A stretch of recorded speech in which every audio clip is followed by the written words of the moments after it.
I wonder why it does that. I wonder too. They had me change a bunch of like different settings and like DNS stuff and blah blah. Actually, Yeah. right there, tech support again. Don't say anything until audio is back. Right there, tech support again. Yes, we have Oh we are shit. okay. Yes, we are back. Cool, awesome. You can talk again, Melon. I can speak. Oh my god. Don't worry, Jeremy. I made her shut up. Yeah. As a man, I put the woman in. I'm sorry, I'm not gonna. I'm joking. In Minecraft, okay? I put you in your place in Minecraft. He told me, "Shut up, woman." In order. Don't let her speak too much. Jesus has blessed me with Coom talk on Neyman stream. Pikachu face. Okay. In the kibbutz, some of the things they do is for example, you may have 20, 30 families living together. They'll eat. Each family will cook once a month for everyone in the kibbutz. So that will those kinds of ways of sharing work, or like each family will take care of the smaller children while one day a month, stuff like that. So you rotate basically you get into economy of scale, right? Making food for 10 or 30 people, it's more work, but it's not that much more work as long as you have a big enough kitchen to do all Yeah. that stuff. And usually it's not just one person making the food, right? It's like 2 or 3 or 4 people Yeah, working it's a group. together. Yeah. Mhm. And same thing with children. Like you can take care of a group of children with a smaller group of people, and so on and so forth. So Oh yeah. having like strong family ties or community ties between groups of people just seems like a really good thing for society in general. I think you can kind of see the same thing in like Hispanic families. I know, or definitely, at least in my family, where when I would live in Belize, I'd be staying with my mom, dad, 2 brothers, my cousins, my grandma, all living under the same roof. And sometimes like a block or 2 down would be like my other cousins all living with their grandma, their like parents, and maybe another group of cousins, and then we'd all get together and hang out a bunch. So like seeing family, or when I was a kid being taken care of family by my grandma, or like my cousin, or by my friend, or like taking care of a child was like normal. As like there's a huge community in like Hispanic families, which I think is really cool. And I think I valued it a lot. I'm glad I had that experience. I Yeah. think like you also see too like Hispanic families where the child stays with the parents up until like a pretty old age, right? Like sometimes up in their 20s they're still living with their parents because it's like they like it. It's not only, and it ends up being financially kind of good because you don't have to spend so much money and like paying for like trying to like pay bills and stuff while you're going to college, blah blah blah. I think it's like really really cool. Yeah, they're super super family oriented, Jeremy, for sure. Yeah, it's I oh, sorry. Go it ahead. it's something like I feel like would help like other like other types of family groups. It's economical copium. It is. It's very economical. I High mean, premature. you're saying economical, but that's kind of what I was going to get at. There's a lot of discussion in sociology and economics about how in like academic circles about how defining the family unit in this much more individualist way, the way we have done in Western countries, is probably detrimental to the well-being of people involved in it. Having more connections with the people around you, with the larger, more extended family, and so on and so forth, can be very, very fulfilling experiences for a lot of people. obviously, depending on those people accepting you as you are, it's not that we're not going to pretend there's no family drama Oh, true. and issues Yeah, and true. stuff like that. Um, I had this discussion with my brother a long time ago, because he was the one who told me about the kibbutz stuff, and he was really enamored with those ideas of stronger community versus Western individualism. And well, at some point I realized that maybe I don't know, and that's what I told him. I'm not sure you would actually want to live in that, simply because it's a trade-off. You're always trading off your individualism versus communitarism. Mm, Like because the more you want to work within a community, the more you have to fit in the mold. You yeah. if you religion is an easy one, right? If it's a very religious family and you're gay or trans or any kind of identity that most religions usually aren't very accepting of, it's probably going to be problematic. You're not going to be able to get that sense of community. But even in more and even like but even if they're open to that, there's you still have to without going into like heinous behavior like transphobia or homophobia, you still have to work with all the other people, right? You can't be part of that community, and when it's your turn to take care of the children, be like, oh wait, no, I had a party planned. No, it's your turn to take care of the children. You can't be like, no, it's Yeah. not my. I have to cook for everyone today. Well, I'm not feeling like it. Well, no, you got to cook for everyone today. You take on a lot of responsibilities in those situations that that limit your how your lifestyle, basically, I guess. Oh, sure. That's very true. Um, Definitely, family dynamics. It really depends on the type of like family that you're in, because it can be a great experience if you're part of the mold, but as soon as things start changing, not so much. Especially like I brought up Hispanic families being like having like very close family bonds, and that can be a good experience. But also, Hispanic families are very can be very religious and conservative, especially socially. Um, I had a gay cousin that was kind of ostracized from his family because of who he is. And of Oh, course, me having my own problems in my family. So like there's like a lot of benefits so long as they actually accept you. But yeah, yeah, it's that sucks. mhm. She says with a happy face. That Oh wow, sucks. it sucks so bad. Haha. Yeah, haha. Ah, yeah, yeah. There we Um, go. Better. no, I want to see you happy. Okay, Okay. good. Um, yeah. I guess. Well, I like the fact that we've got really off topic. I feel like it was kind of natural, right? Going from different Yeah, it subjects. was. Would you guys eat ass? Yeah, Yeah, 100%. definitely. Oh, of course, for sure. No, no questions asked. Only if it's clean. I'm not at all into personally. I'm not at all I into mean, any of yeah. the like pee or poo poo play. But I That's one thing I no. don't get. No, no, Oh, no. you have Pee. something to tell us? I mean, okay. Poo is gross. Fuck that. That's disgusting. I feel like pee is not that gross. You Oh know? yeah. I actually went on a date once with a girl who confessed to me that she was into like golden showers, and that forced me to think about it of like, would I be okay with like stepping into a bathtub or a shower with her and like peeing on her? And I think I would have been okay with that.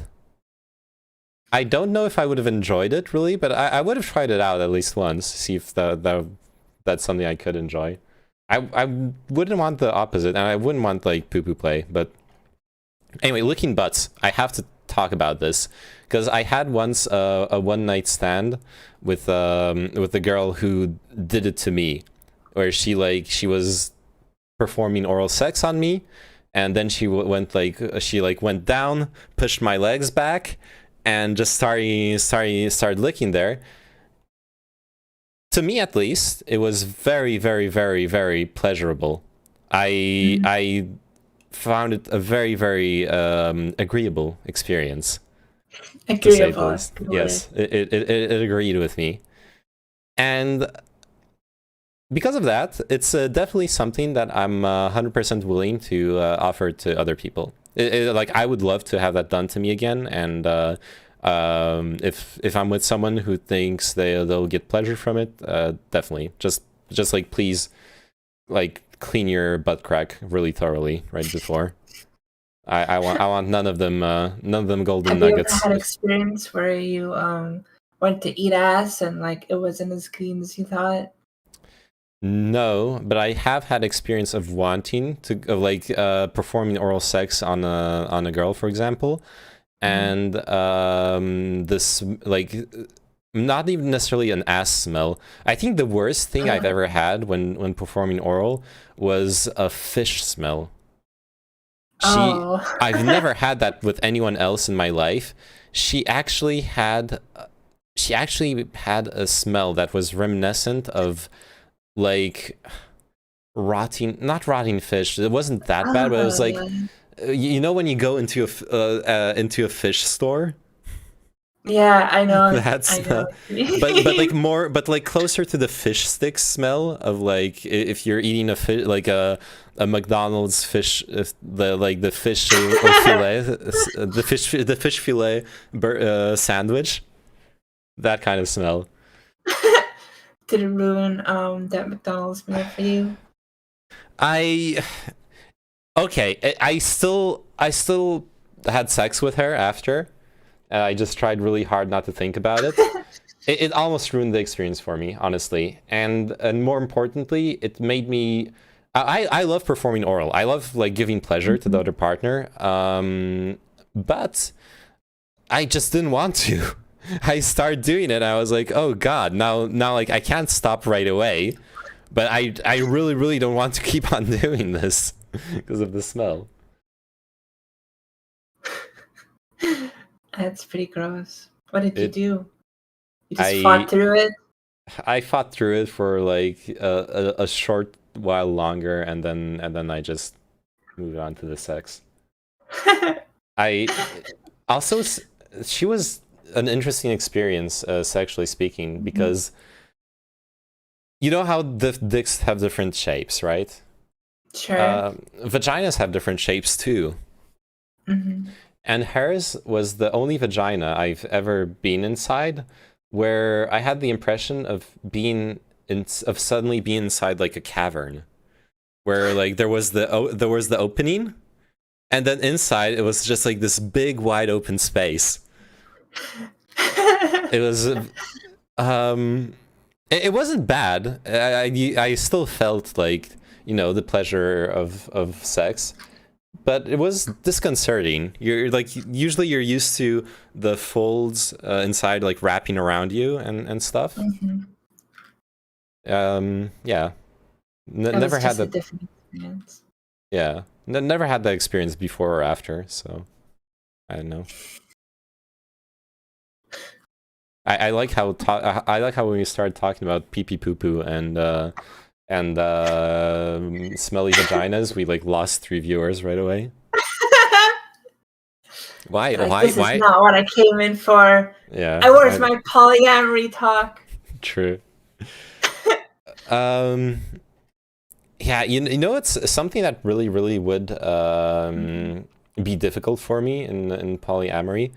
Is that for me personally, it's actually kind of important in a committed relationship that at some point we, like, get tested, and that we have unprotected sex. It's like condoms really, really take away a lot of the sensation for me personally, and it's something I don't know if it's something I can really compromise on long term. But if you're in a poly relationship, you end up having, well, like, the safe sex is a whole other can of worms, right? True. So You have to make sure that everyone is like doing good, and you don't know who they're with too. yeah, or like trust them enough to be taking PrEP. And even then, like PrEP is only for HIV. What about hepatitis? What about the thing Nietzsche had? I forgot, but or herpes, or there's like I mean, herpes probably the least the dangerous thing you can catch from unprotected sex, but there's plenty of other dangerous things situations you can get in outside of HIV. Because from what I understand, PrEP is really effective. Like two people who are on, well, like one person who's actually following their treatment for HIV, who if they follow it carefully and have followed it long enough for the viral protein to be undetectable in their system, and then the other person also is taking PrEP every day, then it's almost impossible to transmit HIV between those two people. It's like I don't even know if there's documented cases of it happening. Mm-hmm. So it's something that you can actually consider. But there's already so much trust going into just two people, now bringing other people into it. Especially other people where it's open for them to sleep with other people and stuff, making them very like creates this chain where everyone has to be responsible with their and practice safe sex, whether and it's you have to trust them to actually like keep their word, or like be honest and not just like fuck around and not like get tested or care too much. Because some people, it's really hard to trust certain people, or like to like rely on like everybody to be like good with that shit. Yeah, I feel like you would have to, but basically you would have to like practice all of the safe sex practices, right? Condoms, PrEP. I don't know what else you can do, but like I don't know, wear a mask. Wear a mask. I mean, in these days, honestly, yeah. I wonder how I wonder if you like go see a prostitute nowadays. They have to wear a mask. Yeah, I imagine a lot of them don't do it, but I wonder if some of them do that. I wonder if maybe there's a fetish around masks nowadays too, whereas like, honestly, yeah, maybe. baby. Have you ever read that manga that came out recently? It's called like The New Normal, where basically the manga is based on where the new normal is people wear masks like every day, to the point where seeing someone's mouth or nose is fetishized. So it's like just like seeing someone's like panties or bra or something, or like seeing their like their naked bits. So it's like kind of funny. It's like an interesting manga concept where like it's like, oh, they're looking at like Pornhub, and inside of it it's literally just someone's like mouth that they're showing. And just like the mouth is like a very erotic can be a very sure, erotic part of it definitely can be, but in a regular day-to-day basis I feel absolutely nothing for people's mouths. Yeah, it's more like on a date when you have that moment where you like look into each other's eyes, you lock eyes, you like, and you have that like connection going on, and then maybe you look at their lips. Yeah. It's always a journey here, the way you go from pee and poo to wearing a mask while in the red light district. Yes.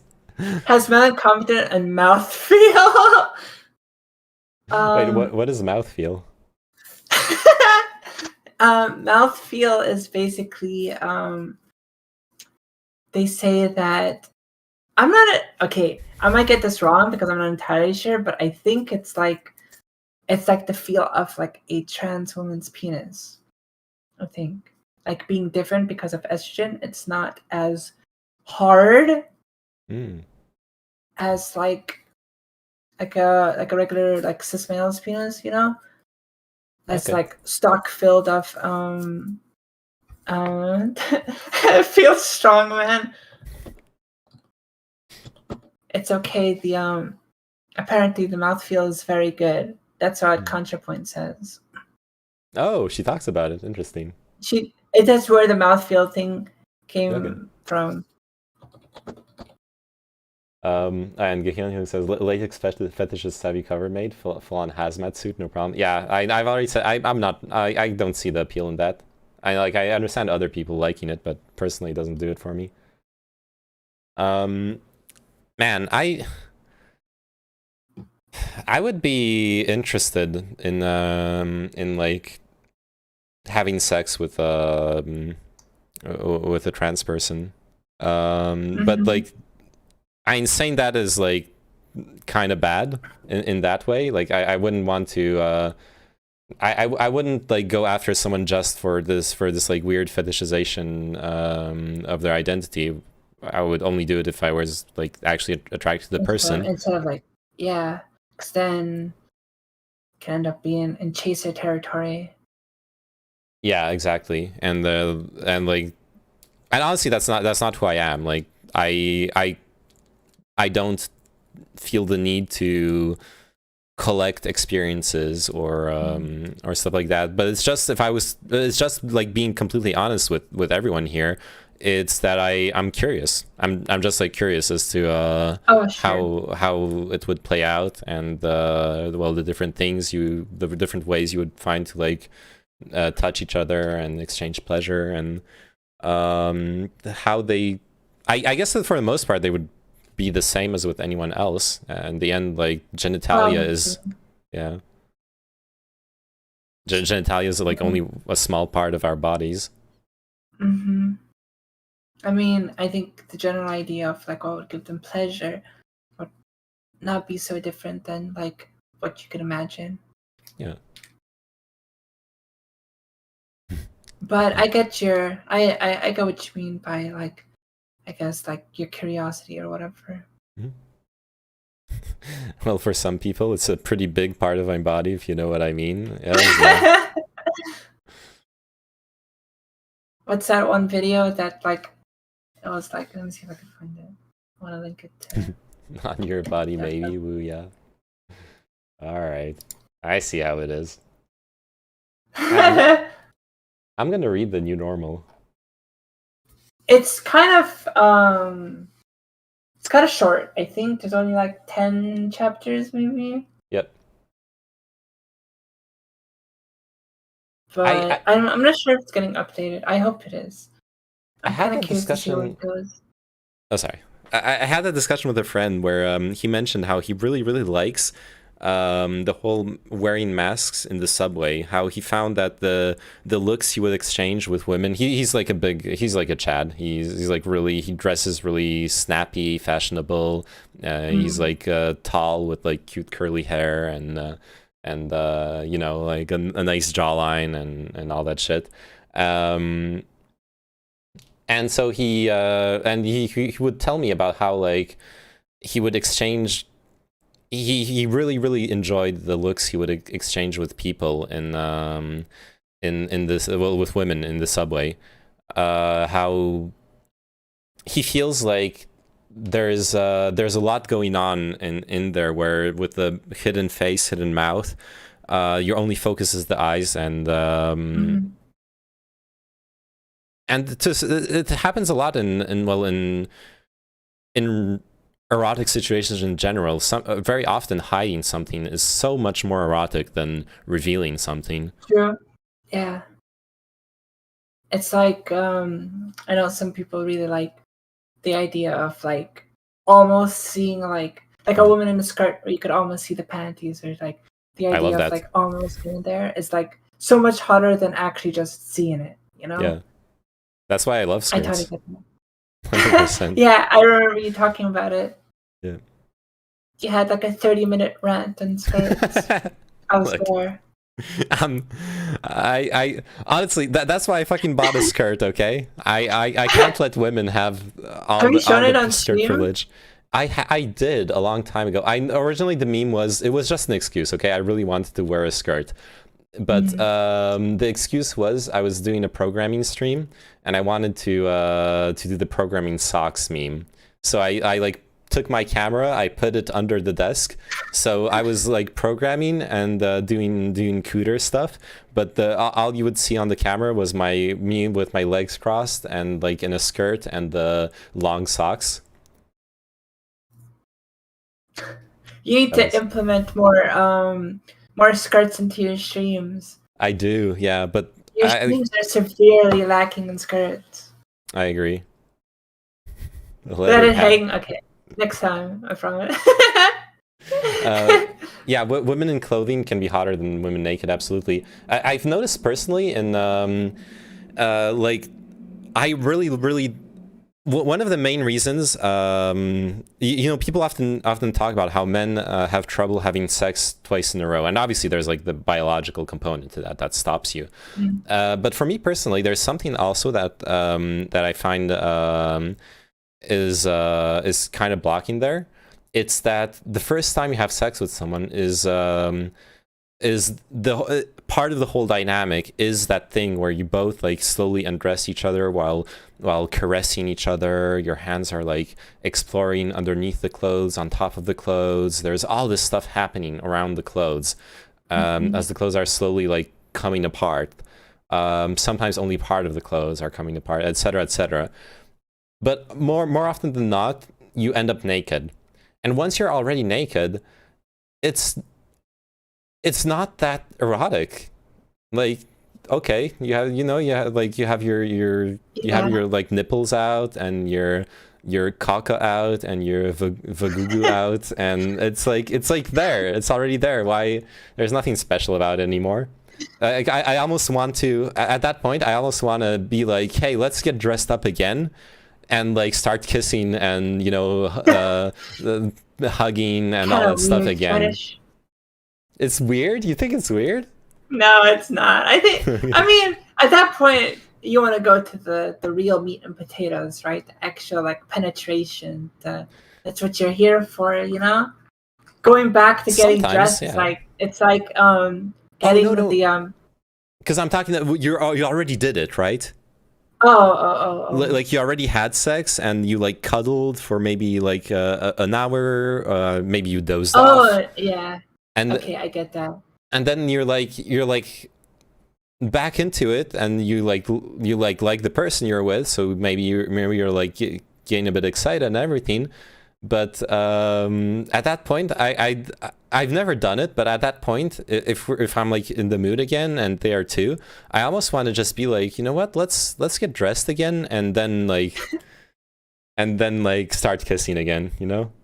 Oh no, I totally get that. Yeah, I think clothes adds, especially the type of clothes that people wear, can add like a level of eroticism to like a event. Skirts, socks, thigh-high socks for in general, the type of like tops they wear, blah blah blah blah blah, can look really good. Yeah. Oh yeah, just don't get undressed fully. That works too. Yeah. Oh, that's good. I like that.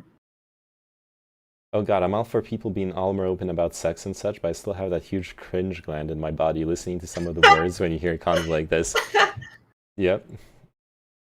No, man, it's a little bit too open, but it's good. Hey, it's my thing. It's your thing, yeah. It's what I got to offer. Well, not the only thing I have to offer, but it's something I have to offer, and I'm. Hey, what's your honestly, other thing? You want to see my other thing? Wait, no! I don't know what I got myself into. I should have got one thing. You walked right into it. I did. Don't gym face me, okay? Don't you dare. Gym face you. What I want to say is, I don't know. Obviously, I'm playing up the cringe when I'm using terms like PP and Vagugu and all that shit. No, the cringe is good. I know the cringe is good. Hells yeah, I embrace the cringe. I'm never gonna stop. I like making fun of things. Okay, I like sex is a serious topic, but making it something we can laugh at, I think is pretty important. gives a bit of perspective. Hey, thanks for the follow, Lunar IPv4. Oh shit, you're behind the times, dude. Gotta switch to IPv6. Oh, look at your Emperor Palpatine thing. Yeah. I never noticed that before. Yeah, it's one of the notifications. No, I forgot the term for the. What is it? What's the sound for it? It's Palpatine saying, "Do it." Do it. Do it. That's nice. Honestly, it's the way we should be, but I was raised in a different world, so it's hard to shake that off. It's one of the reasons why I like to push for more sex in media, like films and such, but handled in a mature way. Hmm? You just want boobas in your movies. That's what you're saying. You wouldn't notice it before because you never watched the stream before. I watched the stream. Just true. I watched the stream. I'm busy sometimes. Okay, I'm here in silence. True. I promise. Don't literally use. This is not a literary use. She pops in. She like posts a wag, and then she goes play Guilty Gear. I do. Well, not Guilty Gear anymore. Oh. I want to play more, but work and other responsibilities. It's like I don't want to spend my time off of work playing Guilty Gear. Fair enough. Are you feeling guilty about it?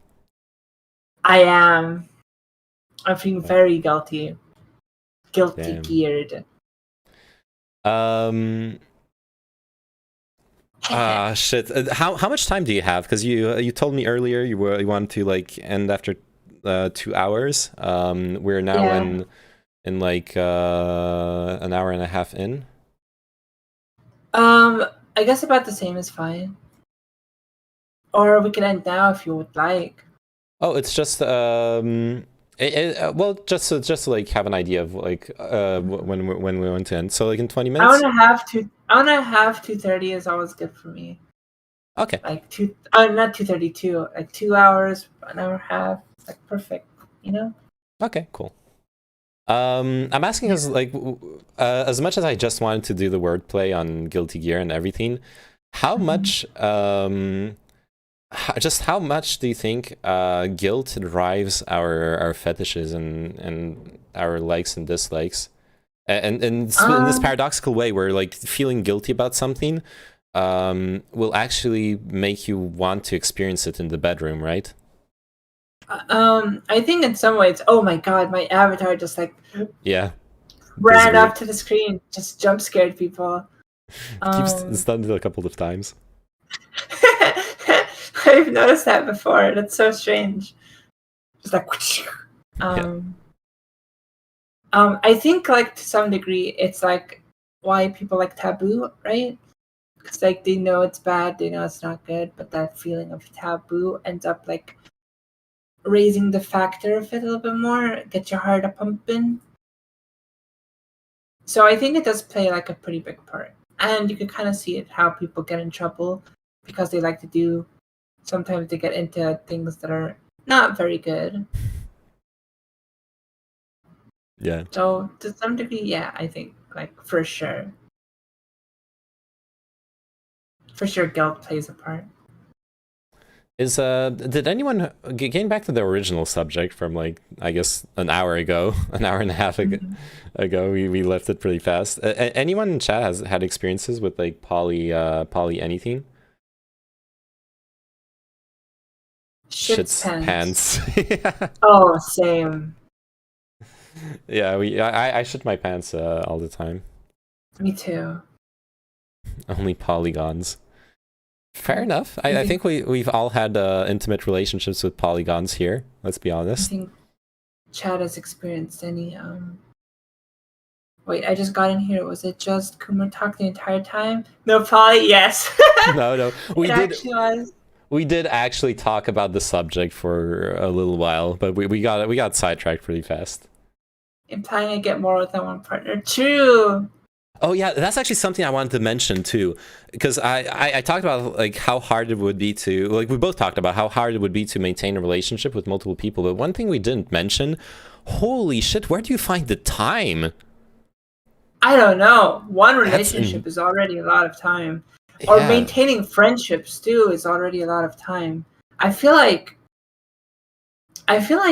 like it's something that you could only really do if you have a lot of free time. Maybe I don't know how true that is, but that's what it feels like. yeah, like imagine you have a full-time job, Hmm. and you're fully committed to a relationship with one person, and you have friends, and then you also commit to relationship with like one, two, three more people. What the fuck?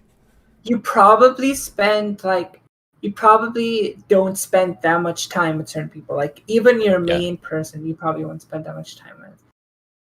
Like yeah, or I guess like once every week you have like a meet and greet with one of the other. I don't know. I don't know how you do it.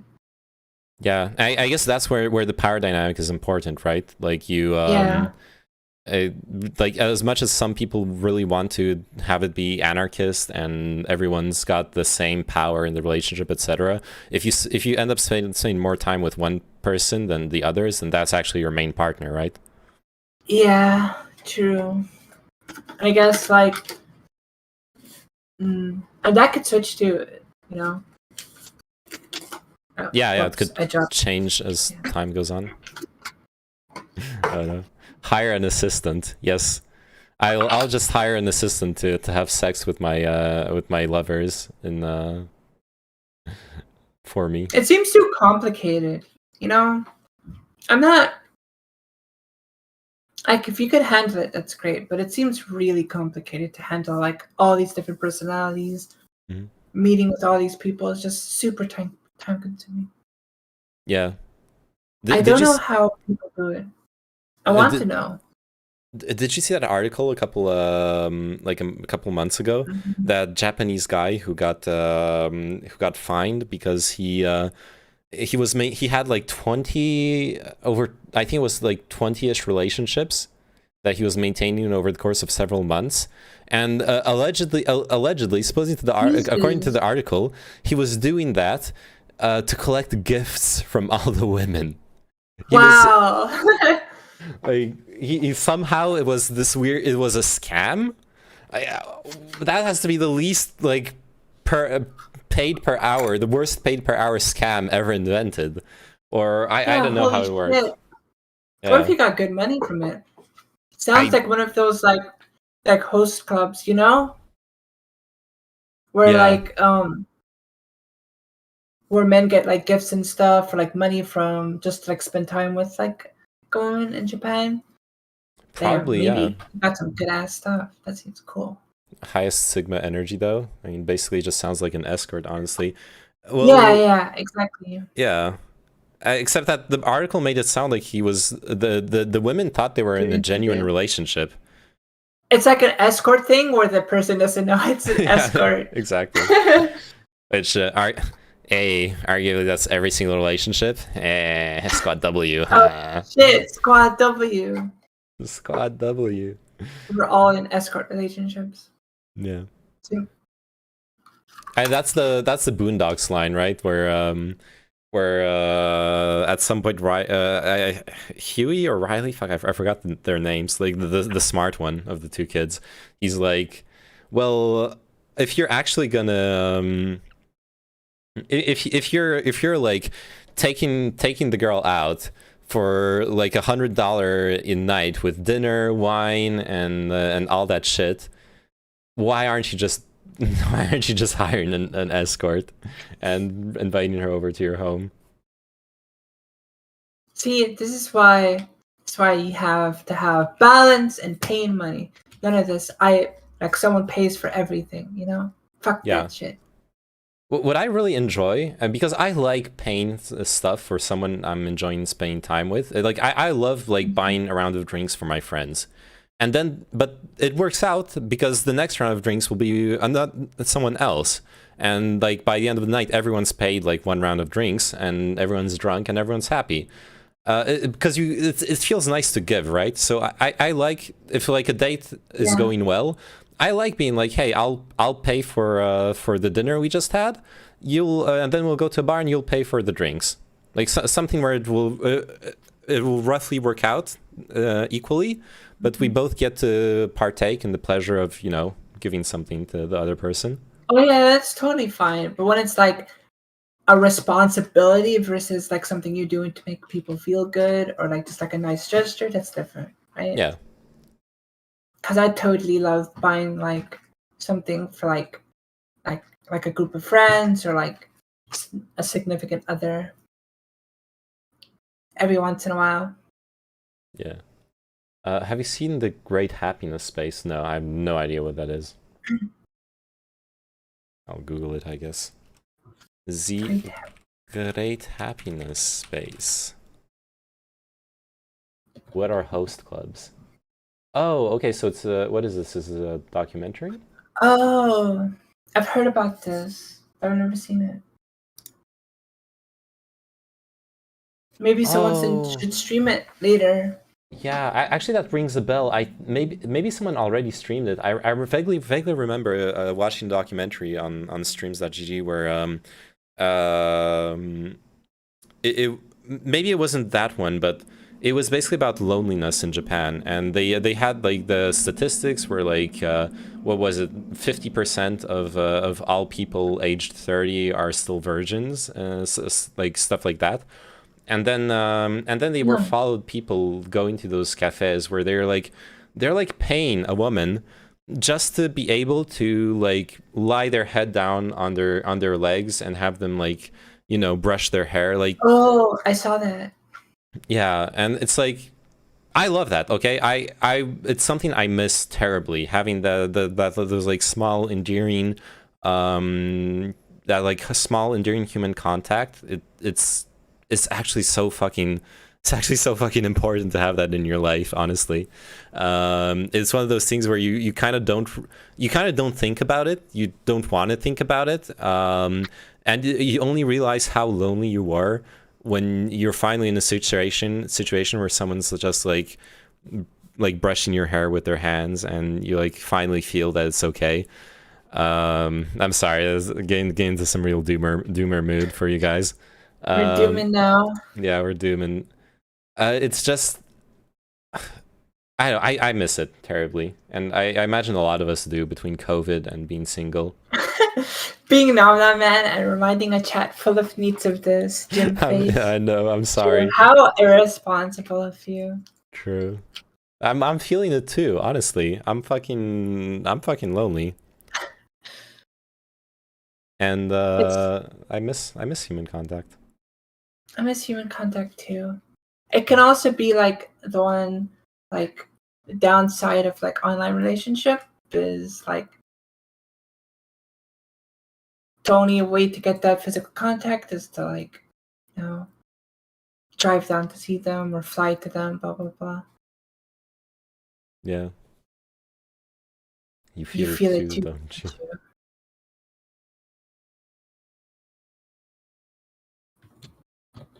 It feels. That face when you'll never feel again, someone stroking through your hair. Have you ever done online relationship? No. With you? Or like a I long distance relationship? I don't know. If I was gonna, I'd miss it more if people also didn't suck so much. Damn, Frank, with the MG Tau energy. True. That People that's suck. that's the real sigma male energy right there. People suck, so I'm not even feeling lonely. Okay, continue. How was your Yeah. There was this girl I really liked, actually. She was a friend of some friends, and she came visiting from Japan, and we had like some really nice dates, and we had sex, and then she had to go back to Japan. She was a real ayaya, an IRL ayaya, a 3D ayaya, and there was a bit of a language barrier, but we still could communicate. And I just had so many doubts. Between the fact that between the long-term relationship dynamic that was going to be necessary for us to pursue this, and the fact that I felt like so much of our communication depended on body language because of the language barrier. Where she spoke a little bit of French, she didn't speak English. So it was the language itself was very broken, but we could somehow figure it out. I knew like a little bit of words of Japanese from being a weeb, so we could like figure it out. But body language was so important, and I just couldn't see it working out in as a long-term relationship. So I told her I made the decision single-handedly that I'm not gonna be able to pursue it. And sometimes I wonder if I should have given it a try instead. If I should have given it a chance, because I mean, if it went well, I definitely, I could have traveled from time to time to Japan. She would have traveled from time to time to France, and I guess at some point we could have made like plans for one of us moving to the other person's country and so on and so forth. Man, my life would be completely different. And it just feels so weird, like thinking about what it would actually mean long term when it's someone you've only been with for a week. Because we literally just dated for a week, and then she's leaving to Japan, and she's like, I want to have a long term relationship, but like maybe if we spent a month together, I would be like, okay, we have a basis that we can keep building upon. But a week with like where we basically just had like really cutesy nice dates and a lot of sex, like we don't know each other. But Sure. but then again, like we could have gotten to know each other online with like Skype calls and talking and all that stuff. I just couldn't imagine it, and because of that I didn't give it a chance. So now you feel like maybe if you were back in time in that position, you would have tried it. I think so, but ironically at the same time I don't know, or maybe not. No, I can't imagine myself making a different decision back then. It goes back to what I said earlier, like regrets and experiences. Yeah, sure. But if now I met someone and I felt a genuine connection with them, and that was going to be the dynamic, maybe I would give it a chance, yeah. Straight people, true. Yeah, straight people are cringe. I'm joking. Whatever your sexual orientation is, it's great. Also, on the joy of giving, I share that feeling. I'm currently in a sugar daddy relationship with a guy from Germany, and it's really nice to spoil him. Nice. sending him gift packages. Hey, does that mean you're my sugar daddy too, Nept?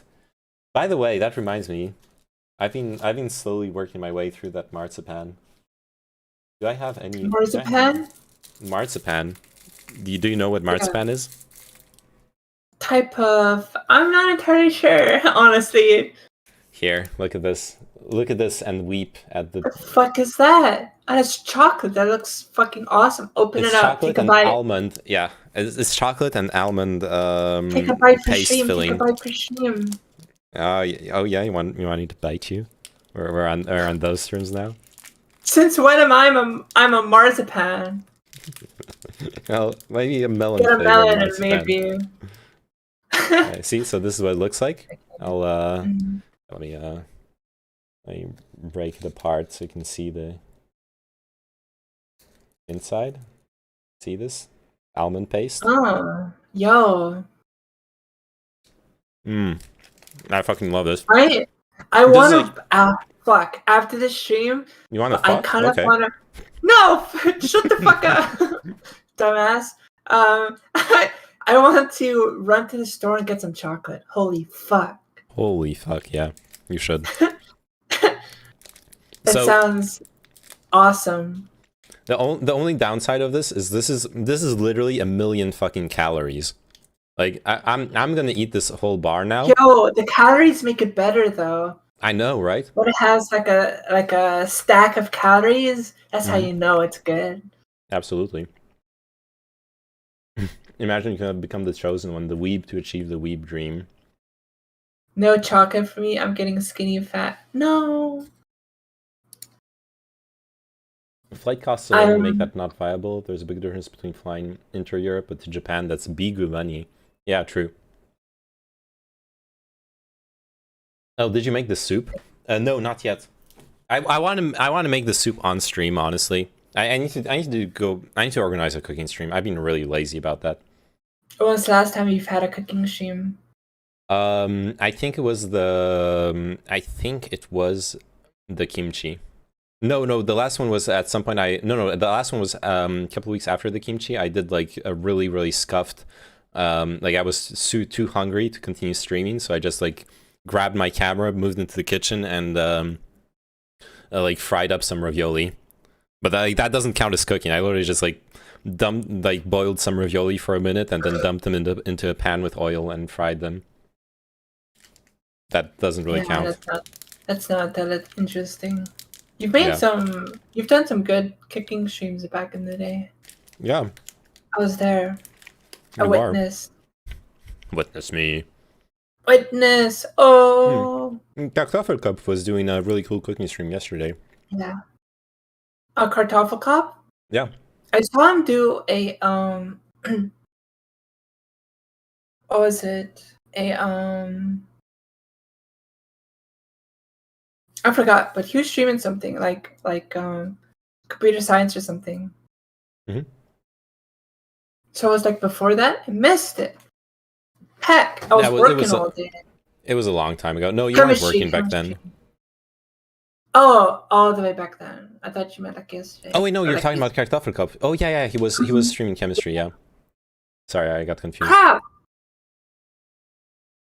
Crap. Yeah, I missed his stream, his cooking stream. Yep, me too. I was streaming at the same time, playing fucking Magic. Oh, unfortunate. You stream for like 10 hours. You miss everyone's stream. No, I've been streaming so much less with no with way. The work. Nah, with the work and everything, I skipped a bunch of days this week. And wait, what do you do? What you working? I'm working on a freelance web dev project for. Yo, let's go. Yo. Why don't you stream that? Because it's not an open source project. Oh. It's can't. Okay. It's okay. We're streams. We won't tell. Wink. Yeah, I'm no. You gotta be professional, okay? Okay. Understandable. I wish I could. I wish I could stream it. That would be dope, actually. That would honestly be. Would it be dope though? It would be some boring ass content. Fucking struggling with CSS, trying to align icons and shit. You could get the cooters in chat to help you out. You know? Yeah. Just like a lot of it. You get some interaction with that for sure. A little bit, but coding is really fucking boring. Let's not pretend, okay? It's interesting. I think it's fun. I think the fun parts, the interesting parts, are like because sometimes I've had someone like ask me a question about coding, and then I like if it's something I'm familiar with, then I can like explain it and talk about it, give examples. It's stuff where there's actual content going on is cool, but most coding in my experience is like looking at something, thinking for 2 minutes, then being like, oh, okay, so what I want to accomplish is going to be accomplished by like connecting this and this, then Googling like documentation or a Stack Overflow article, reading it, thinking about it, then being like, actually, this isn't going to work. Find another article, reading it, being like, oh, this library might work. Reading the tutorial for the library, downloading it, doing the tutorial for, like, it's a bunch of steps that are where you aren't actually accomplishing anything. Whereas the successful coding streams are people who are like actually experts at what they do, and they're just going through it step by step. There's like something going on, even if it's slow, even if it's slow work. That's basically what your Wikipedia React streams are. Well, Yeah. no, because there's like, and like a React stream, there's actual content, you know. Even if it's someone else's content, or like a Wikipedia stream is, once again, like I'm going through, even if I'm going through someone else's knowledge, I am actually going through knowledge at a reasonable pace. Whereas with a coding stream, I don't know, maybe people would watch it. I don't know. I'm talking out of my ass. I haven't tried that much, but it's probably going to be along the lines of like video game streams, where the longer it goes, the less people actually watch. Yeah, probably. Maybe, but only one way to find out. Yeah. I know. I also have to think of something cool to do. Either like something about a specific technology, or like a problem, or like having a project in mind and then realize that. By the way, Golden O2R Shema. Jak się masz? Got a Polish viewer. Melon, bring out your best Polish. Give me 2 seconds. She's Googling. Oh no, she's actually Googling.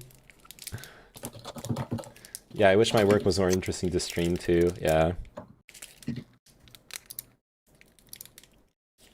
Dzień dobry. Nice. That was actually really good pronunciation. Now let's go.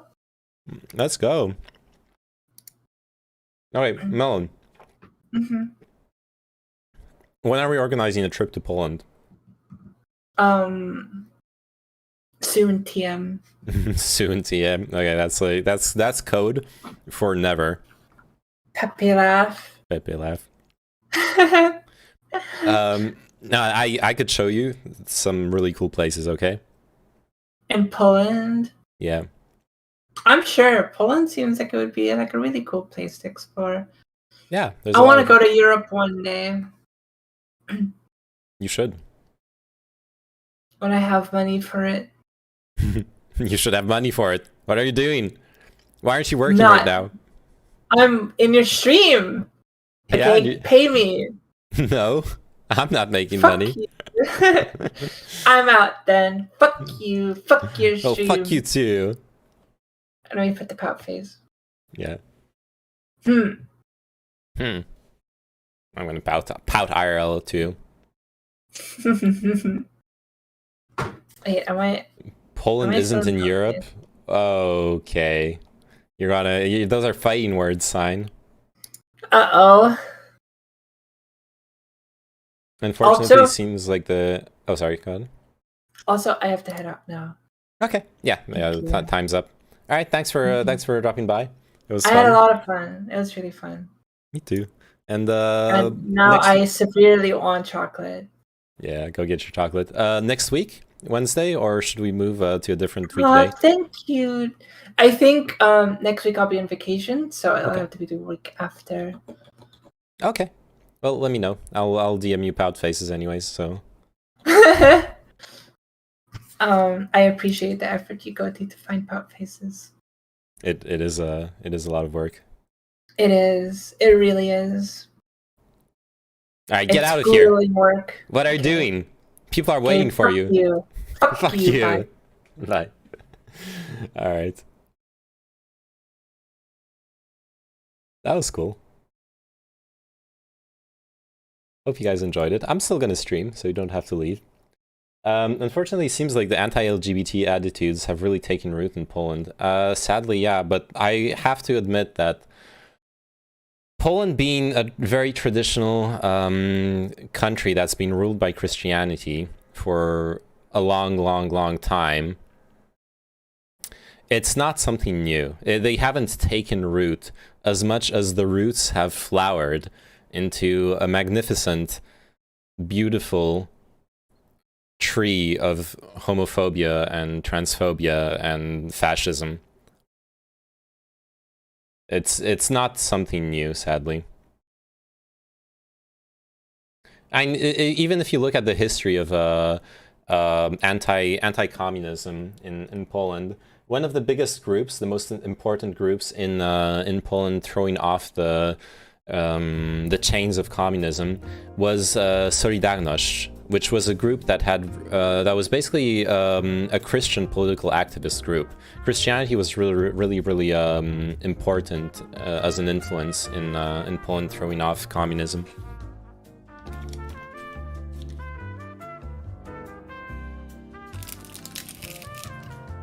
Oh god. Yeah, I'm fucking addicted to marzipan. Like,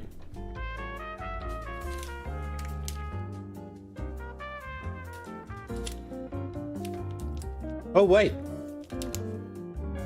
this is why this marzipan was tasting weird. This was marzipan with liquor. I was like, why the fuck is there this like weird alcohol taste in it? Because there actually is alcohol in it. You fucking Nept, you trapped me. You got me drinking alcohol well, eating alcohol when I didn't want to. You have destroyed my innocence. Miano sip. God, now I got the munchies, guys. Now I'm gonna like eat the chocolate too. This is bad. This is really bad. What are we doing? I can be your dealer. Nice. I would be down, honestly. I'm sure I could find some good marzipan in Paris. But I think my favorite brand, I have to admit, the marzipan you sent me, Nept, was good, but my favorite brand remains I don't remember the exact name.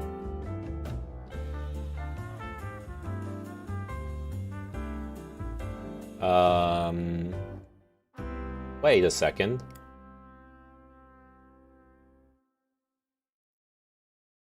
Oh yeah, it's the German brand, Niederegger. This brand, holy shit. With black chocolate on top, oh my god. This is Niederegger Marzipan Schwarzbrot. Oh my god, it's so good. This is the food of gods. This is the best marzipan in the world, honestly. This right here. I don't like the other like fancy tastes where they put in, because you can get stuff where they like put in different. Here you got the espresso and ananas. What the fuck? I'm sure they're good, but I'm not a fan of them. I want the OG shit. I want this. This is all I need in my life. All I want for my birthday is a big booty hoe and some marzipan. Those are the only two things I crave. German poppy seed marzipan cookies with jam filling. Oh god. Without the jam filling, I'm sure this would be like, I would be so down for this. Because I love poppy seed cakes in general. The cake looks amazing. So I guess there's marzipan in the middle. And then I wouldn't put the jam in. Oh god. Okay. Butter and eggs, a brand of almond essence. Blah blah blah. You grate the marzipan and beat in your stand mixer. Oh, I see. So the marzipan is grated into the cookie dough. Oh, so it's just cookie dough with marzipan. I'm sure this would be really good. Now I need to get back on the cooking stream hustle. So for reals. I hope I'll find the I'll do like, because tomorrow I got D&D. I hope I'll do like a kimchi stream tomorrow. I just need to like wake up early enough for it. But it would be really nice for me to have a batch of kimchi going. And then I could get kimchi going in the morning or the afternoon, and then do the soup Nept sent me and taste it on stream. That would be nice. I kind of was planning to have both happen at the same time, you know. What is this? Marzipan Stollen. Ah, this looks weird. I'm also really not a fan of the dried fruit inside pastry thing. You can kind of you see it here. There's this Italian cake that has a lot of dried fruit in it. It's just really, I don't think it's good. I just really don't think it's good at all. Yeah, D&D surely copium. I need to hit copium. Yeah, we haven't played D&D in such a long time. I miss it. Okay. And if you want to go full fucking a heroin addict on marzipan, if like having a little bit of black chocolate on top is not enough pure marzipan, you actually need to like cook up marzipan in a spoon and pull up a needle and shoot it up into your veins. Just go for the pure thing, dude. Because unironically, the marzipan, I'm pretty sure it has more calories by weight than the chocolate. So this is actually diluting the amount of calories you're eating. Are you playing? I'm rolling dice. Yeah, we're playing. It's gonna be a short session.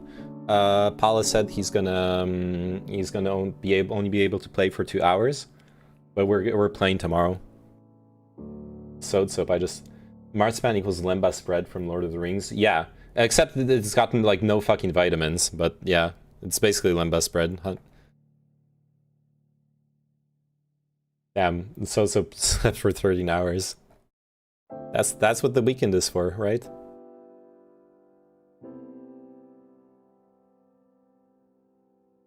I kind of want to make more tea, honestly. Or maybe I guess it depends. It also depends if Soap is gonna stream or not. I don't really want to. I want to finish yesterday's Magic the Gathering draft. No, he needs a break from streaming. Oh, okay.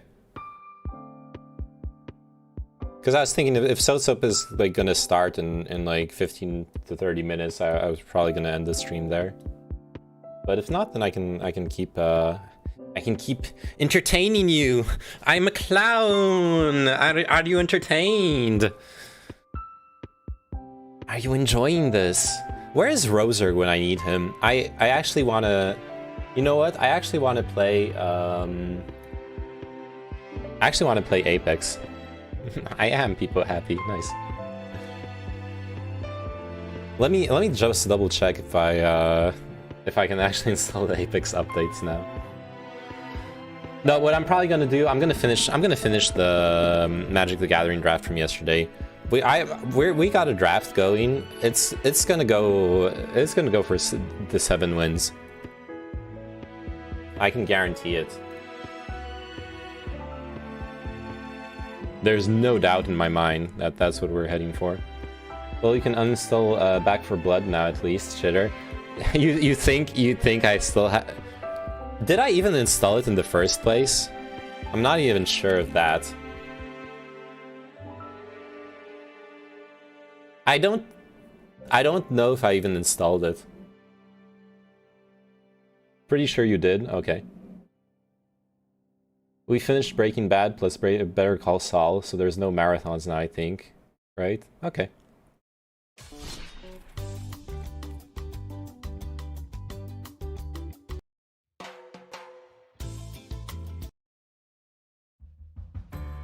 Alright, I should change streaming category, by the way.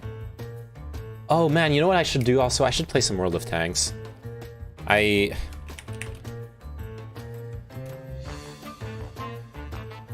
think I'm okay with the schedule where I just play World of Tanks on the one-off... On like the one-off free premium day from time to time.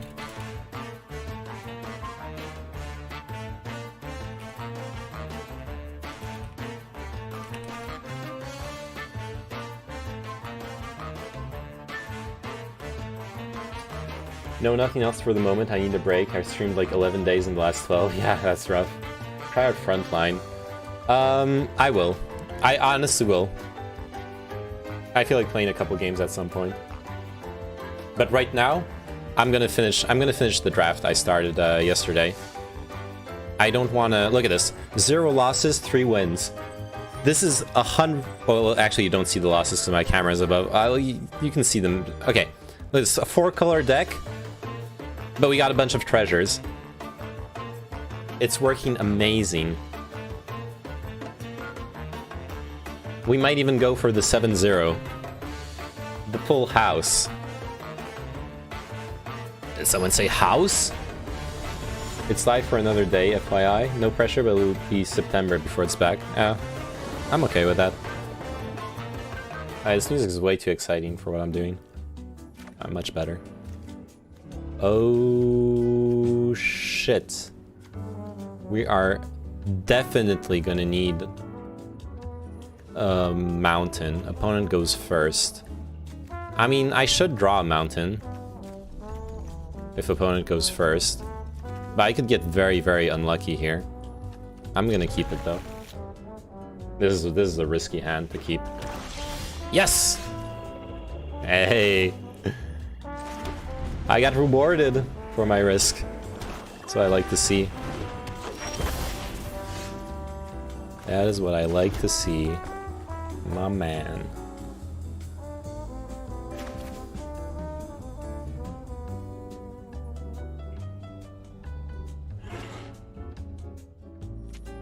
I think I'll go with the Brazen Dwarf first, because I can play the Ingenious Smith and the Dueling Rapier in the same turn next turn. I think that'll work out nicer. Only swamps? Either they're playing mono black. Oh, Deadly Dispute. Kinda weird. TBH. Okay. Yeah, just play the island. Play the Ingenious Smith. No artifacts, I'm fine with that. So I got rid of... That was so good, by the way. I don't know if you guys saw. She got rid of 3 land draws for me. Which is fucking amazing in this situation. And I got full control of the board now, though he is ramping up with the treasures.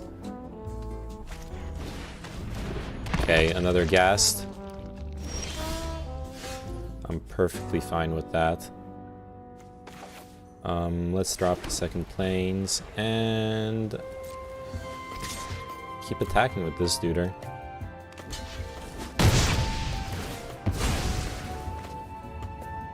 More treasures? Okay.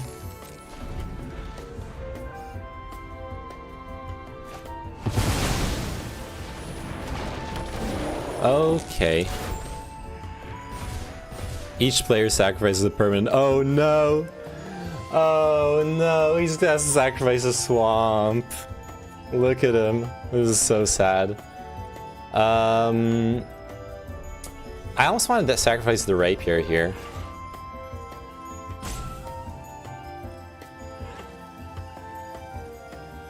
I don't want to sacrifice a land.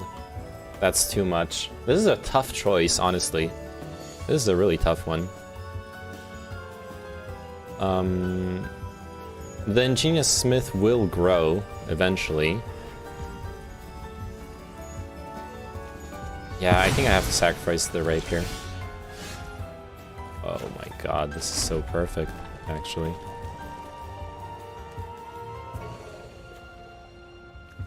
I'll planar ally this turn. Don't sack land, everything else is fine. Yeah. Like, this guy thinks he's cute with the Earth Cult Elemental, with ramping up with the treasures, but he just fucked himself so hard. Target opponent discards a card, a Krydle. It has to be Krydle. Everything else I'm gaining, like, huge value out of. I don't even chump block here, honestly.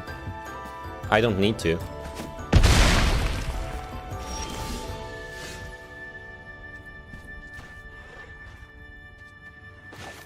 Look at this. Create a treasure token. Then Hama Pashar.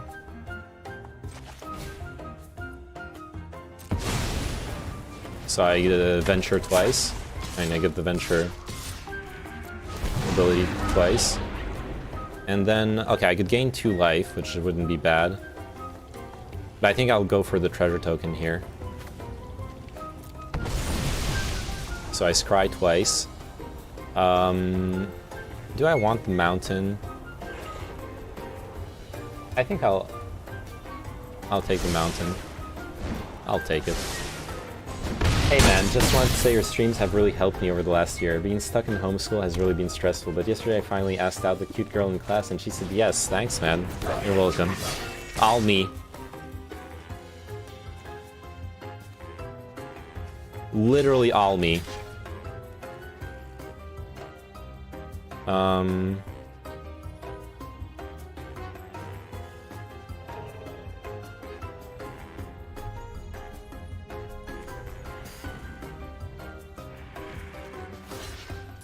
I don't have to block.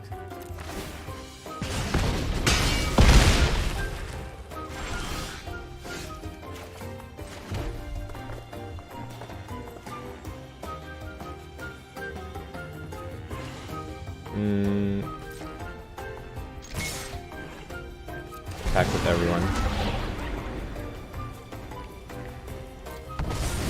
Trading treasures just to buff the smith. The Chad Whisperer. Does this mean that if I watch Neyman enough, I'll become a Chad one day? Yeah, you know what? Let's just abandon all pretense of ethics and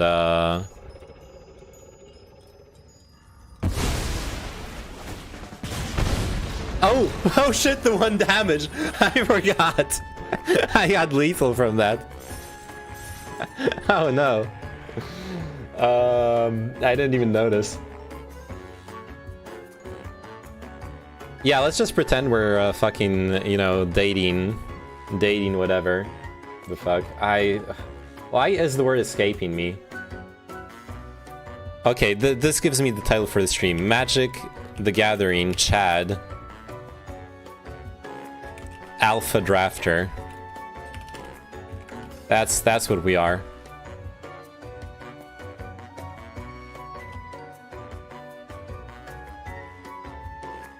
Does that mean he asked out his mom or his sister?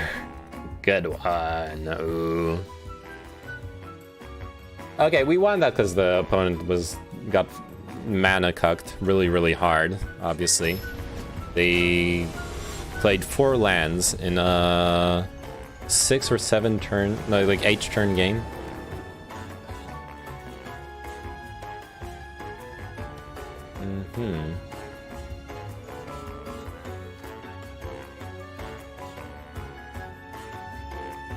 I have to keep this.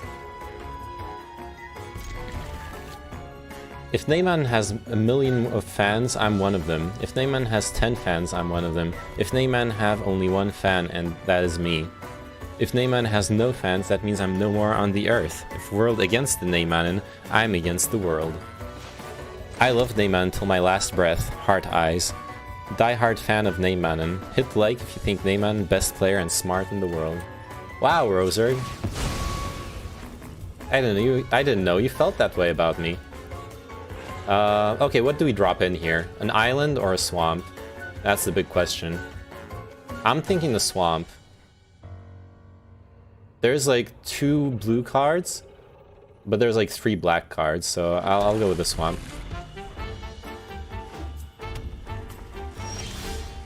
Wait, is Neyman still unaware though? Unaware of what? What's going on? Do not, okay?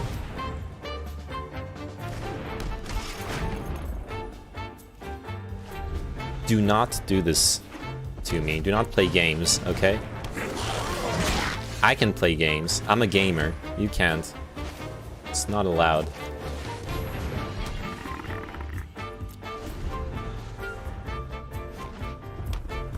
Only gamers can play games. I feel like that's pretty fucking obvious. What? No!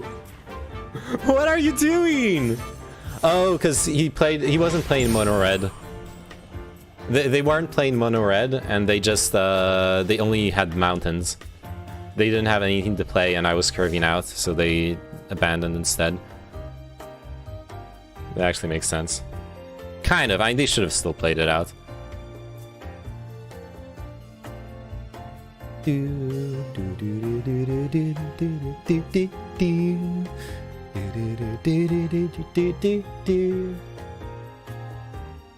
Okay, seriously, what is the... Oh, I missed your meme, Gekko. Don't sack land, no purse down with the landlords, yes. ALAB, all landlords are best beauties. I don't know where I was going with that. Okay, seriously though. What is the meme? What am I unaware of? Chop chop. Come on, guys. Out with it.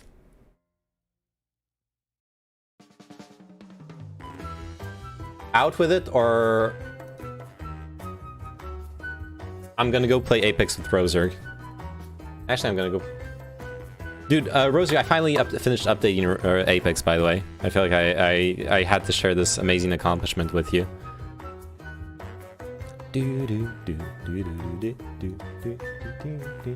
Why is there no games? I start game, but there is no game. How curious.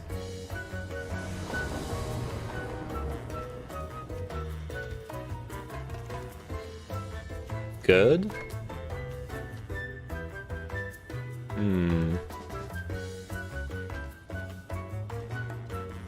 I have to keep this. It sucks that I don't have a 2-drop, but I like this hand.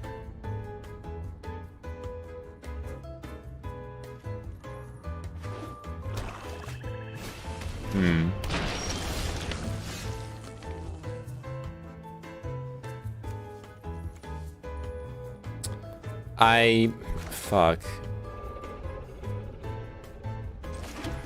I'm gonna have to go fetch the swamp with the Evolving Wilds now. I wanted to go fetch a mountain. Would be the safer play here.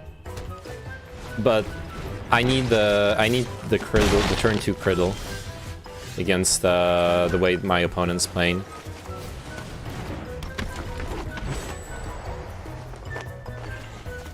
And now I just need to top deck a mountain, ideally. Draw a card, okay. That's good for me. My opponent getting slowed down is really good for me here.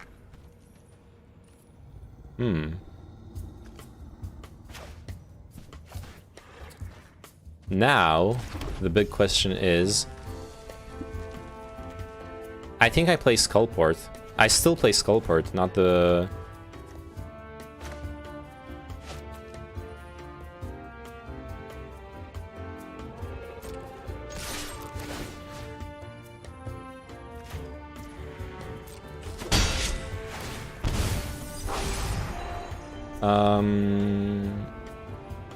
Yeah, I'm gonna keep the Ingenious Smith. I'm gonna be able to get value out of her. Nice. I'm playing against the life gain deck. Alright, so I play the Skullport.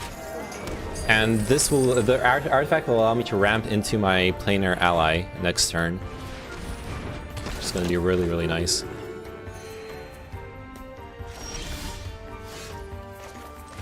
Drop the planes, and... drop the ally. Let's fucking go. And my opponent is still on 2 lands, so yeah. They are not in a good position here.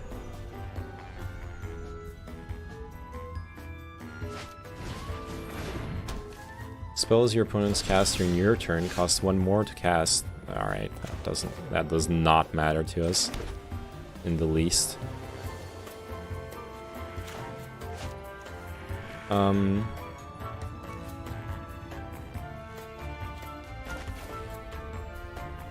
Okay, I'll play this, and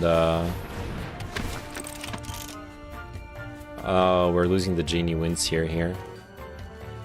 And the Swarming Goblins, it's okay. We have a lot of value in our hand anyways. Regardless.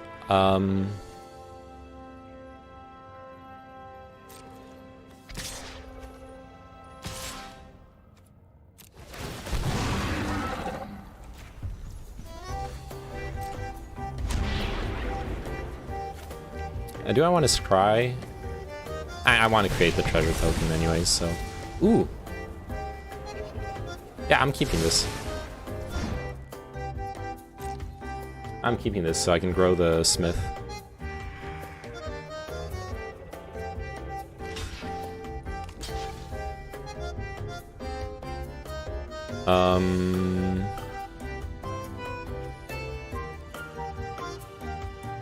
Yeah.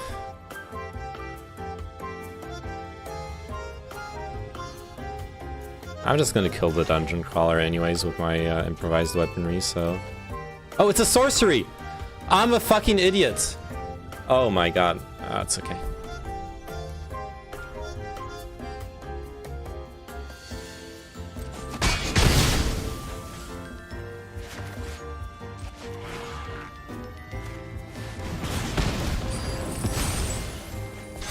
I just nuked my Criddle for no reason. I'm so sorry, Dub. I'm still gonna win, because I'm literally playing against someone who has only 2 lands. So this isn't really...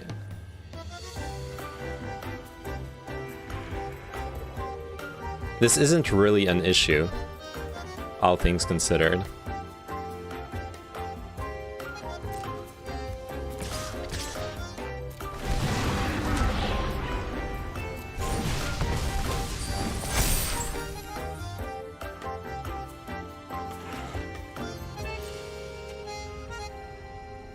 That thing looks like such an instant. I made that exact same mistake, yeah. Not surprised.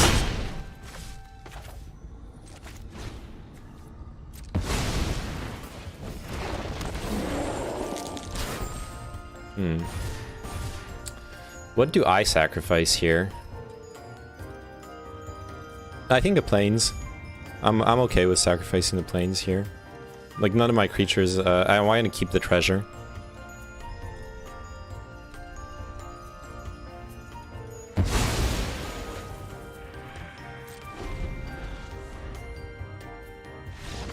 Alright, there you go.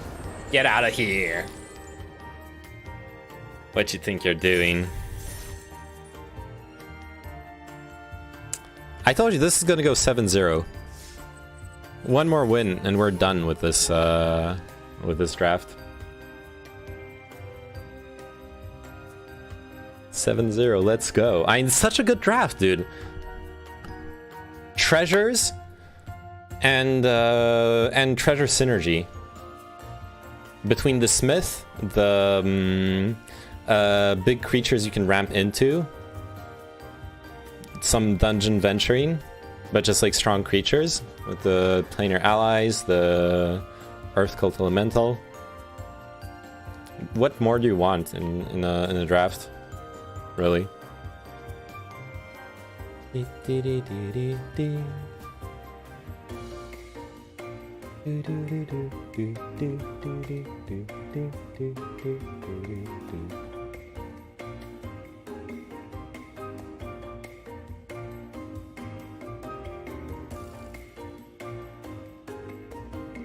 Wait, what is everyone watching on Twitch? The global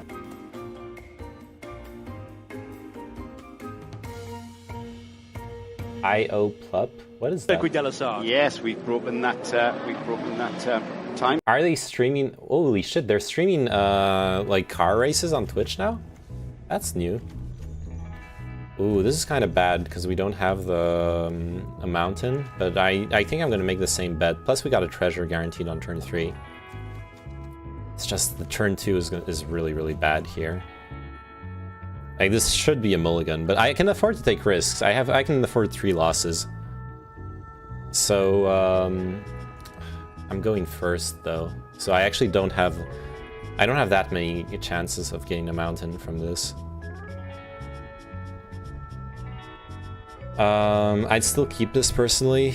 Yeah, I honestly, if I was 1 loss away from losing, I'd probably mulligan it. Like, if I was tryharding, I would mulligan it, I think. But since I can afford the risk, I'll play it out. Vorpal Sword. Oof.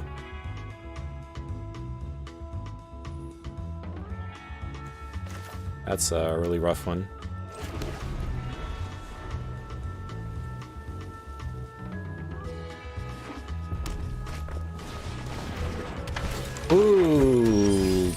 god. I really needed a mountain now, so I could kill the Kalain before my opponent uses her.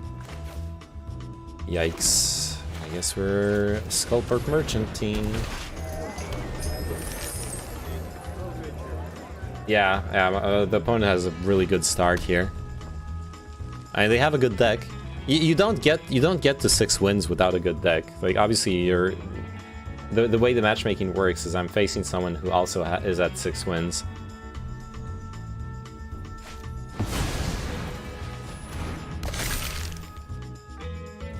Yeah, this is gonna be GG. Honestly.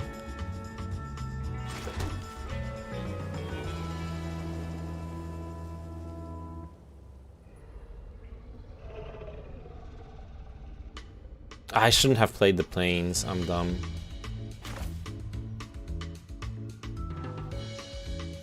I think I'll play this.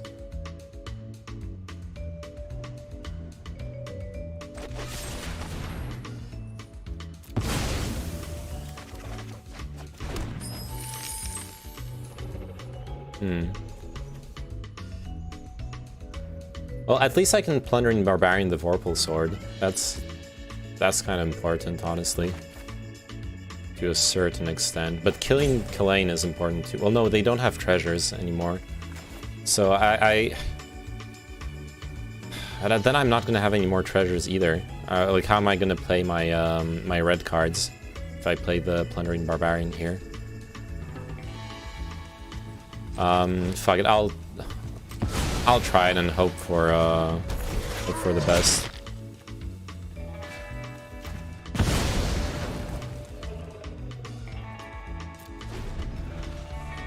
I can face tank one attack of the Clattering Skeletons, no big deal. Oh my god. Creatures you control get +1/+0 and haste. Create a 1/1 red devil creature token. With when this creature dies, deals 1 damage to any target. This is not good. This is not the land I needed to draw either. This is not good at all. Well, yeah.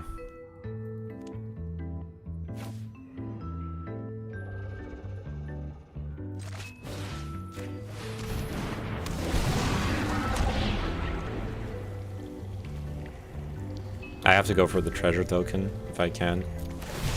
And I can scry for a mountain. Okay, perfect. Thank God, finally a mountain. It's not lost, by no means. We can still come back from this board.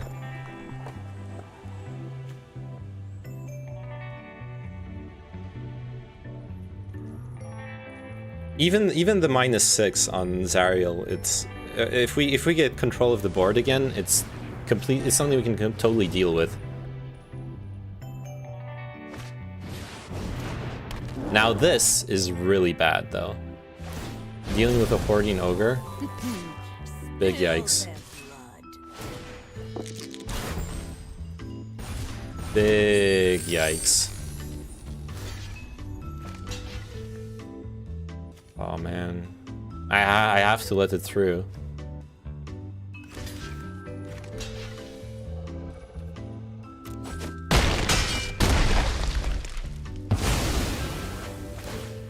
Which is really bad as well.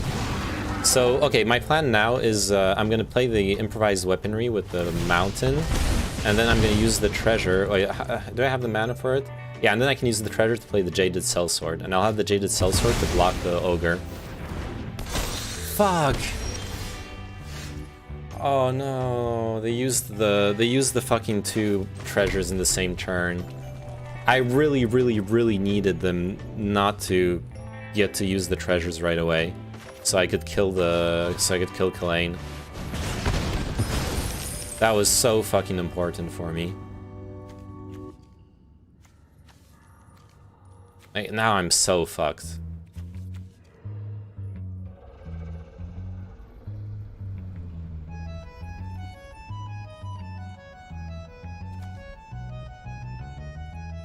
Yeah, plus they're gonna get haste. He's gonna play a big creature and give it haste. And maybe like a critical hit or something. Oh man. I kinda wanna play this and chump block and then sacrifice. I have to.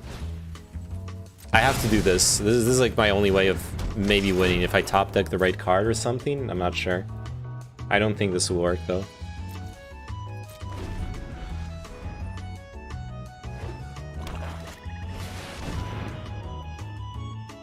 Oh. Well, that's GG. I kind of tuned out after Planeswalker. You played a good game still being alive. I think I played optimally, except that I should have mulliganed. I really should have mulliganed. And I'm not mad because I made the choice not to win, not to try to mulligan to win this game. I made the choice to take a calculated risk since I can afford to lose a game or two.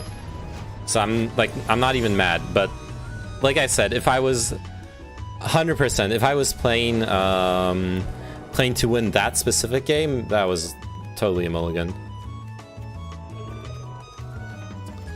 Oof, this is really bad.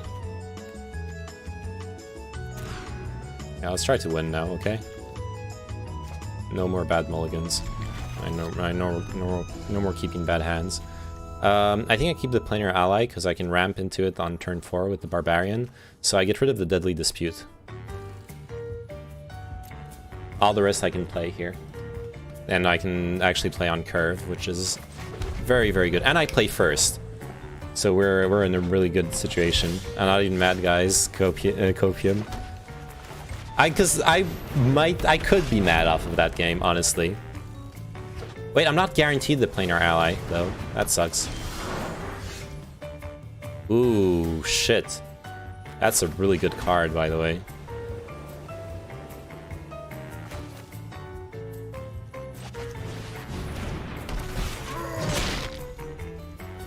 Okay, I need to top deck here. Top deck a land. Come on.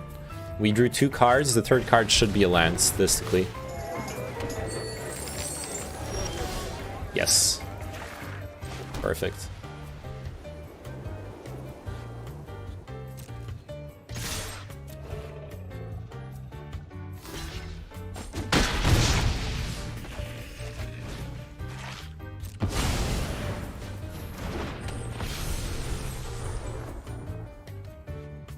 This is not a bad situation. Nice.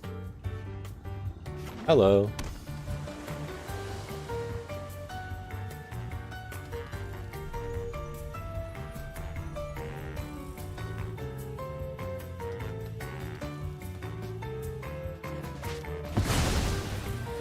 Whenever you gain life, put a +1/+1 counter on Trilazara, Moondancer, and Scry 1. Oof. That's going to be a problem. That is going to be a problem very, very fast, honestly.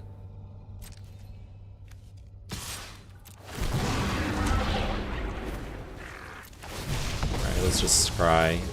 Skullport Merchant. I cannot play it. I have no more treasures. So, underneath it goes. Whee!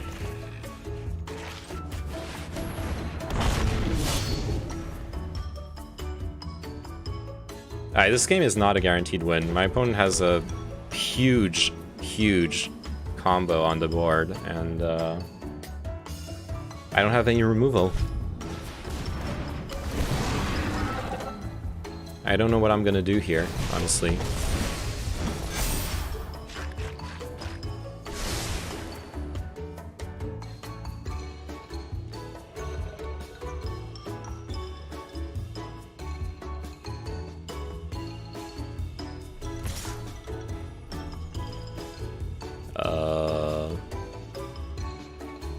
Question mark?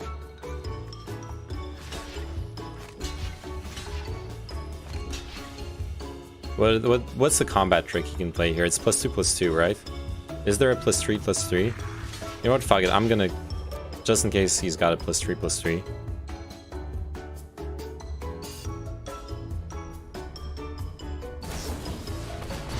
There you go.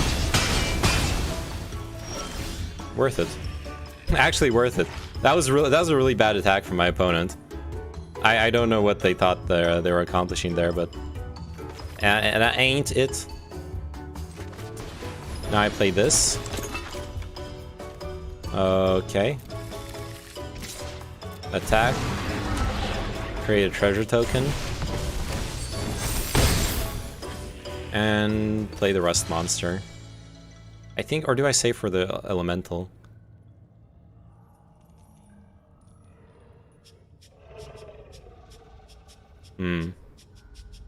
I could save for the Elemental, honestly.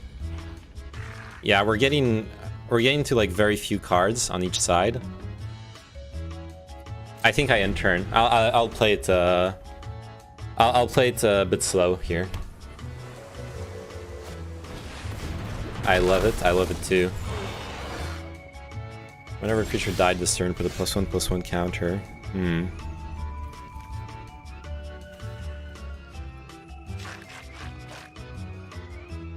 Where's my dungeon at? Target creature gets -4, -0. Each opponent loses 1 life and you gain 1 life. I guess that's what we're gonna do.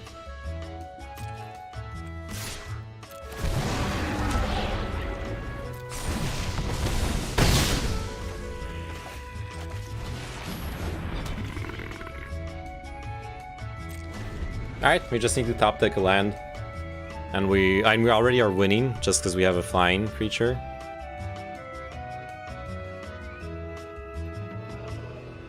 I can take the bullet to the face. There's no issues with that. I was hoping my opponent would top deck a land here. Oh, well, that's fine. That's okay. I guess the scry is a big advantage for them, but it's okay. Hey, watch my stream please at Melanade. Wait, what?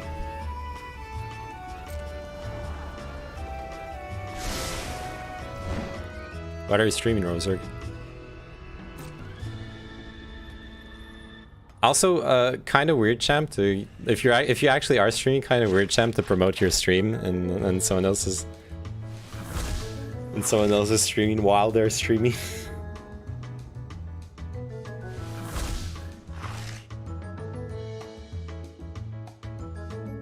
No, my stream is twitch.tv/melanade. Okay. My turn. Oh shit. Okay, we know what's gonna happen here.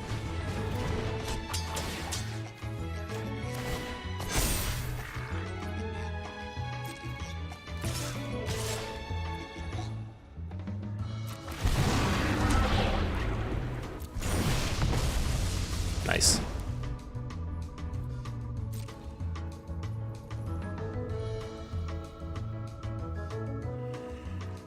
Yeah, this is gonna be a win. There's no doubt about it.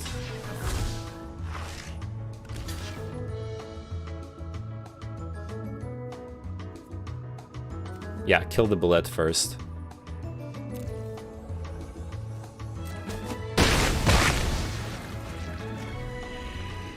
I don't know what my opponent was expecting there. The first strike. Any creature with first strike. Oops. Sorry. Is that why I've been getting permit in Apex streams? I've been spamming twitch.tv/nameman in chats. Yeah. Probably, yeah.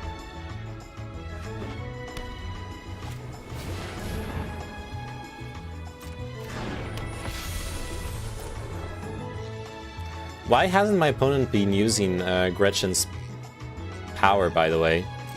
They could have drawn so many lands at this point.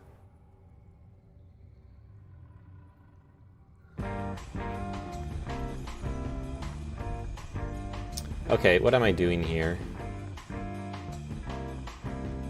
I think it's Rust Monster and Planar Ally.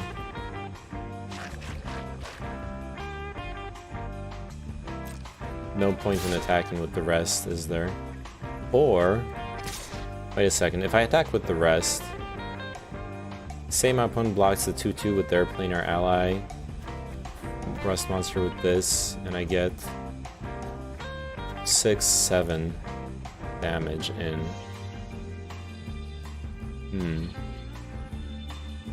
Probably worth sacrificing the armory veteran for that. Or what, they could trade the ingenious smith for the planar ally. Yeah, I don't want to. Yeah, I'm just doing one more turn of safe attacking.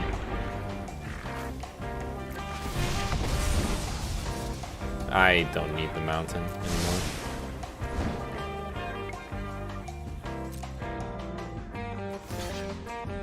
Okay. Okay.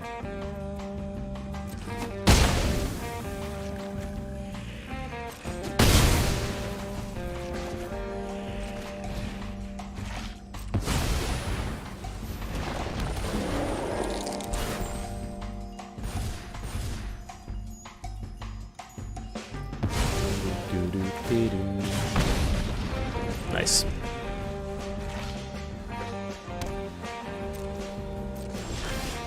Good game.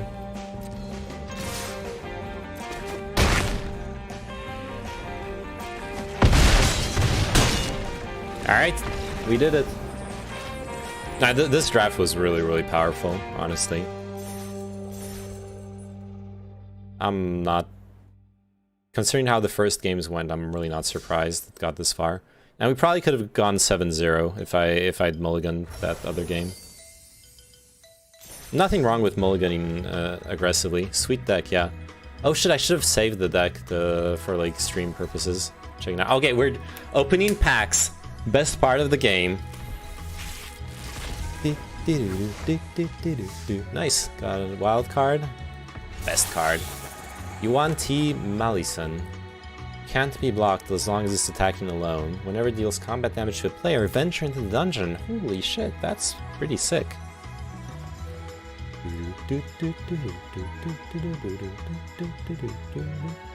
This is pretty sick too. In like a black and blue deck with the Thieves tools. Whenever it deals combat damage to a player, put a +1/+1 counter on it. It's a grower, not a shower. Kalane, there we go. Kalane is so strong. A constructed... Hey, and we got the Vorpal Sword too. Dude, a constructed deck with Kalane, oof.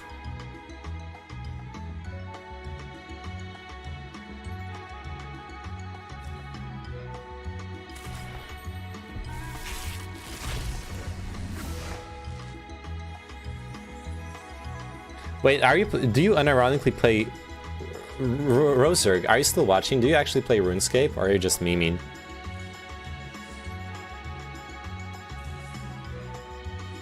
Do people actually play RuneScape? I have to know. Spell costs 2 less to cast if a creature died this turn. That's really powerful, actually. Oh, I got the Sphere of Annihilation. Sweet.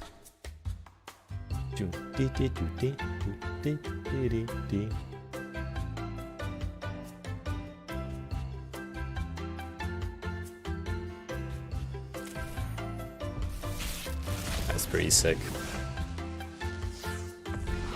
Another Kalane, Orb of Dragonkind, alright, Ray of Frost, blah blah blah blah blah blah.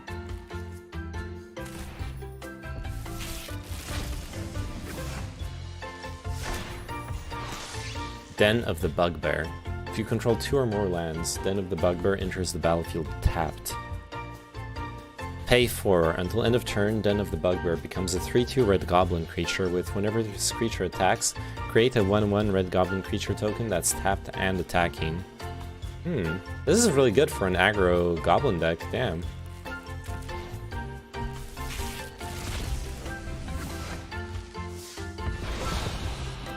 Acererak the Archlich. Damn. When Acererak the Archlich enters the battlefield, if you haven't completed Tomb of Annihilation, return Acererak the Archlich to its owner's hand and venture into the dungeon. Whenever Acererak the Archlich attacks, for each opponent you create a 2/2 black zombie creature token unless that player sacrifices a creature. Damn. Is that playable in a Tomb of Annihilation deck? Because, I mean, a Tomb of Annihilation deck is going to be an aggro deck. a very, very aggro deck where you get ahead on life points from the very first turn, right? So you're not going to play it... You're not going to be venturing, and you're not going to play it on turn 3. On turn 3, you need to play a creature. So I don't know if this is actually a playable card, even though like the concept is really cool. I just don't see how it could be functional in a constructed deck.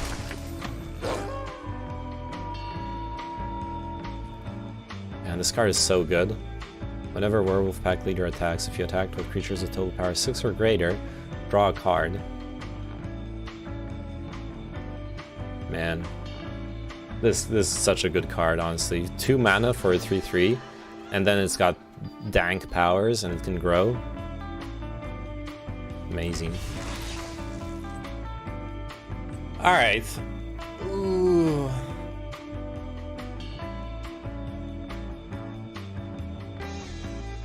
Shit. I was gonna stream some more because I wanted to like maybe play some Apex or some tanks or something, but I'm actually really tired. I'm really addicted to reading the Stormlight archives. So I think I'm so sorry. I think I'm gonna end the stream now. Now that I finished the draft, and just lie in bed and keep reading because I'm really enjoying this book. I'll try to stream tomorrow. Maybe it'll be a kimchi stream. Maybe just be like a couple hours hanging out together. I don't yet know. It'll have to be early. It'll be like morning for me or afternoon before D&D. Might not stream, honestly. This is not a hard promise, okay? It depends on how my day goes tomorrow, but I'll try. And if I don't stream tomorrow, it'll be Monday. All right, thanks for watching. Thanks, Frank. Thanks, Frank. Thanks, Frank. Yes, that is how you say those words. Have a good one, you too. Take it easy. Thanks, Dub Man. Thanks, Nept. Thanks, everyone else. Bye-bye. Hope you enjoyed the podcast and everything. And yeah, outro screen. Wow.